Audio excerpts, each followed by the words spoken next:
يو اسكو soo noqod wacan oo wanaagsan waa wiilkiin yara Jamaal Cabdinaasir Maxamed hadda waxaad channelka daawanaysan waa Jamaal Cabdinaasir Sitri waanad ku maasantahay soo boqoshadaadna soo boqotay waana kaaga mahadcelinaa okay asxaabaysaan horeba idinku sheegay waxaan idinku dhawaan la socodsiin hadii micnaha ay soo galiyaan Farmbroch webka Farmbroch emailkoodii iyo passwordkooda saan ogsooneenba wax badan bay ka soo bedeleen shaqo badan ay ka qabteen Farmbrochkaas ugu dambeyn wayna ku guuleysteen inay shaqo badan ka qabtaan hase ahaatee sidii hore ma ahayn asxaabay webkan Farmbroch saad u jeedaanba wakaas webkii Farmbroch marka aad gasho saasoo kugu soo baxaya waxa uu kaaga baahan yahay inaad wax badan maaragtay aad ka bedesho sidaadii hore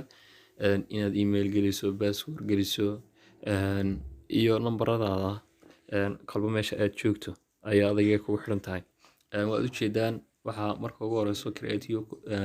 your account weeyi waxaad dhahaysaa magacaaga ku qoraysaa your name-kaaga full name-kaaga Cabdinaasir Maxamed oo kale email hadii aad leedahay email saxsanna waxaad gelinaysaa meesha email ku qoran yahay waad u jeedaan meesha email ku qoran yahay hadda ku qorayo marka aad geliso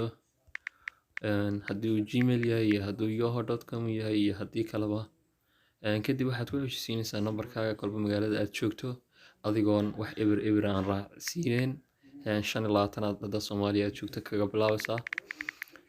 kadib waxa aad gelinaysaa markaad inta dhameyso passwordga aad ma aragtay ku isticmaalayso si uu hadhow markii uu ku weydiiyo iyo da'daada iyo taariikhda hadhow emailkaaga ayuu kugu soo dirayaa number verified code ah kadib isaga ayaad gelinaysaa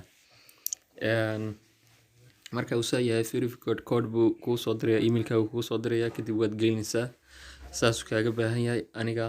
emailkayga iyo waxaan gelinayaa passwordkayga sing baan dhahayaa kadib wakaas mar horeba waan soo dhigay kadib log in baan leeyahay sidii baan ku galay marka asxaabay saasaad ku galaysaan asxaabay wakaas waan ila soo socodsiiyay subscribe-tana ha gala bakhaylina insha Allah kulanti wacan oo wanaagsan wassalaamu calaykum waraxmatullaahi ta'ala wabarakaatuh